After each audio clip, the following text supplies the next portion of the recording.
Social media पर जैन समाज के सबसे लोकप्रिय आप सबके प्यारे राज दुलारे तीर्थों के लिए पूरी तरह समर्पित, जीवन को उसके लिए समर्पित करने वाले चैनल महालक्ष्मी की ओर से सुबह 8 बजे सादर जय जिनेंद्र के साथ। और आज एक फिर अतिशयकारी तीर्थ के बारे में बात करेंगे। उस तीर्थ के बारे में बात करेंगे जहाँ चंद मिनट आप खड़े हो गए प्रतिमा आगे तो आनंद की अनुभूति अपने आप अंदर से उजागर हो जाएगी। आज उस तीर्थ की बात करेंगे जहाँ पे आरिकाशी को असाध्य शीत का रोग था, खुजली का रोग था, चंद मिनट ध्यान लगाया प्रतिमा के सामने, रोग छूमंतर हो गया था। आज उस तीर्थ की बात करेंगे जहाँ मंदिर के अंदर से आज भी प्रतिमा से छम छम छम आवाज़ें आती हैं। चतुर्मास के अंदर आरिकाशी के साथ लोगों ने बहुत कोशिश की उसको ढूंढने की, अभी तक ढूंढ नहीं पाए, पर छम छम की बातें, आवाज़ें नृत्य के साथ आज भी आती हैं। चलिए आज की शुरुआत करते हैं उस रोज। ध्यान रखिएगा, चमत्कार से नमस्कार नहीं होता है। जब नमस्कार श्रद्धा के साथ होता है तो हर तीर्थ में, हर मंदिर के अंदर यह चमत्कार दिख जाते हैं। तो चलिए चलते हैं जहाजों की नगरी कहे जाने वाले मरुस्थल के रूप में आज हरियाणा राजस्थान के टोंक से बात करते हैं। आपके पास नेशनल हाईवे 12 है ना, जयपुर कोटा हाईवे राजमार्ग को कहते हैं। जब टोंक से 11 किलोमीटर दक्षिण दिशा में चलते हैं तो पहुंच जाते हैं मेहंदवास। जी हाँ, बस यहीं पर है अतिशयकारी दिगंबर जैन चंद्र प्रभु का तीर्थ चंद्रपुरी। अभी ज़्यादा पुराना नहीं है पर प्रतिमा चतुर्थकालीन है। पर हाँ, बात करते हैं असोज की छठ थी, सन था 1981। अगर अंग्रेजी तारीख बात करें 19 सितंबर 1981। रोज की तरह किसान अपनी मेड़ पर मेड़ बना रहा था। खेत के अंदर मेड़ बनाने के लिए मिट्टी खोद रहा था। खोदते खोदते उसके हाथ में प्रतिमा नजर आ गई। 11 इंच की प्रतिमा थी। 19 सितंबर का दिन था। ये तो जैन प्रतिमा लगती है।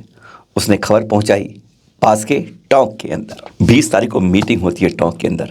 खबर आती है, खुशखबरी जंगल में आग की तरह फैल जाती है। अरे प्रतिमा निकली है, प्रतिमा निकली है। खेत से सफेद श्यात रंग की चंदा प्रभु की निकली है। रात तक जल से कारवे चलते रहे मेहंदवास उस खेत में पहुंचने के लिए।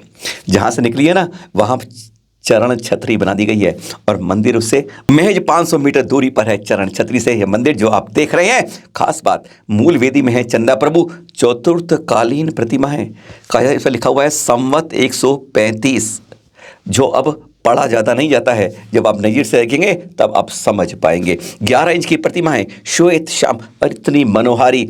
एक बार देखेंगे आनंद की अनुभूति अंदर से अपने आप रोम रोम खिल जाएगा। जब इसकी देखेंगे आनंद की अनुभूति जागृत होने से होती है।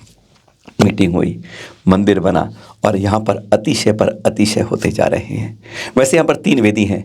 बाद में यहाँ पर बाईं तरफ वेदी सुमतिनाथ भगवान जी की बनी और दाईं तरफ शांतिनाथ भगवान जी की। यहाँ पर 2008 के अंदर हमारे निपक्ष में ना सुरसागर जी, वे भी आए थे और देख कर सचमुच कहने लगे थे यह तो अतिशयकारी मूर्त है, गजब की मूर्त है।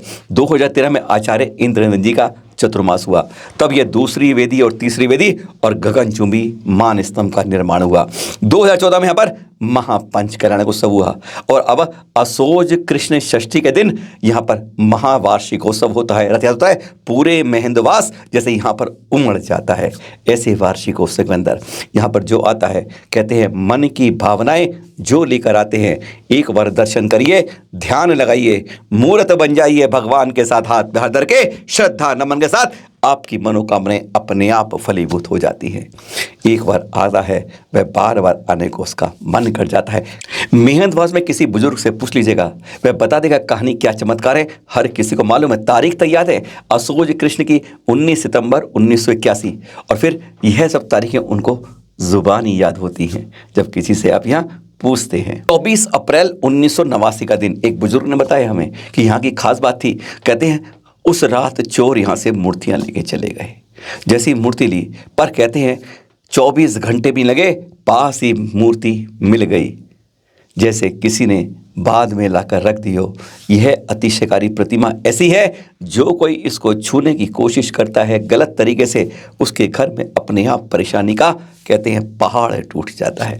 और इस मूर्ति को अगर एक बार लगातार देखते रहो, कहते हैं रोम रोम से आनंद की अनुभूति स्वतः होती। अतिशयकारी अनुभूति के साथ आनंद देने वाली प्रतिमा को इसको अतिशयकारी कहता है। सर्व संकटहारी मानते हैं, कैसा भी संकट आपके पास आया हो, आप यहाँ कर उसको दूर करने की भावना लेकर आए, निश्चित रूप से क्या दूर हो जाती है। इसलिए सर्व संकटहारी प्रतिमा भी। सितंबर 2003 की बात है, आचार्य श्री विवेक सागर जी ना, उनकी सत्संग शिष्या थी आरिका श्री विश्वमती माता जी।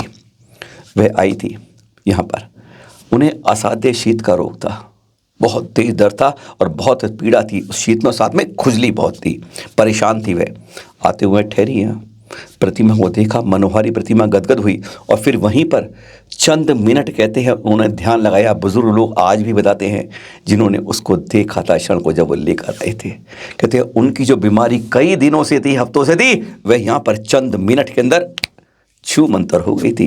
वह सचमुच यहाँ की आज भी कृपा कहती थी, कैसी अनुभूति है इस प्रतिमा में। और फिर तो यहाँ पर तांता का तांता लग गया और फिर यहाँ पर अजब बात होने लगी। सितंबर 2010 से एक गजब की बात होने लगी, निराली बात होने लगी, अनोखी बात होने लगी। मंदिर में ताला लगा देते थे, बंद कर देते थे, अंदर कोई नहीं होता था, पर छम छम छम और कोई नृत्य कर रहा है ऐसी आवाज़ आने लगी। शुरू में तो घबरा रहे थे कि कौन आ रहा है, कौन परेशान कर रहा है, कि आसपास का बज रहा है, लेकिन धीरे धीरे लोग इसमें बात से मशहूर। देखते खोलते कोई कुछ नहीं मिलता, आवाज़ें शांत हो जाती थी। ऐसा रुक रुक कर बात हो रहा था। और पता है 2018 में जब यहाँ चतुर्मास हुआ विजयमती माता जी का, तो और ज़्यादा हो गया। उनके चतुर्मास से माता जी मंदिर में रहती थी और उसके बाद उन्हें रात को इस तरह की आवाज़ आती। तब बहुत ज़्यादा तहकीकात की यहाँ के लोगों ने, पर क्या मजाल 4 माह के अंदर वह उस कहते हैं देवतागण कह दो, आप यहाँ के रक्षक देवी देवता कह दो या कुछ भी कह दो, नहीं मिली वह आवाज़। पर आवाज़ ये लगातार आती रही, जैसे कोई नृत्य कर रहा है, पायल की आवाज़ लगातार कानों में सुमधुर बजती रहती थी। और जैसे ही प्रतिमा के पास जाओ, आवाज़ ये अपने आप बंद हो जाती थी, गुमनाम हो जाती थी।